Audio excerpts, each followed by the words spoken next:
frères et sœurs, je suis votre frère Mike Kalambaye. Après un court moment de prière et d'observation, je sentis clairement dans mon esprit la nécessité de m'entretenir avec vous.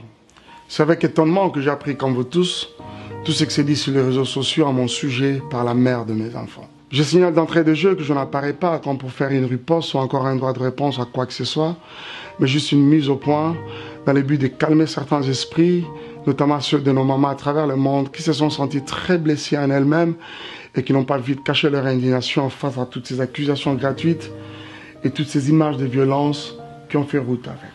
Je suis un enfant et en même temps un produit de l'Église du Congo, aujourd'hui serviteur de Dieu.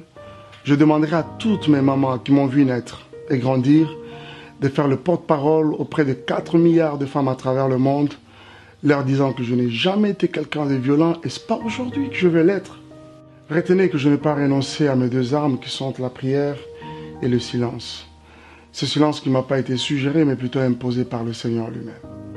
Je n'en dirai pas plus, mais j'ai le cœur très meurtri et abattu, beaucoup plus pour mes enfants qui sont innocents mais malheureusement victimisés dans cette triste affaire. Moi-même ayant un cœur plusieurs fois flagellé, chargé de mauvais souvenirs durant toutes ces dernières années, mais ne sachant pas qui en parlait. Et en plus, j'ai une éducation telle que je ne sais pas vilipender sur la place publique.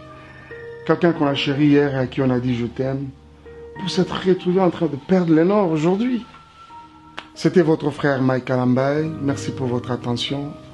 Encore une fois, trouvez par ce propos nos sincères excuses pour ce désagrément. Dieu vous bénisse et bonne année 2020.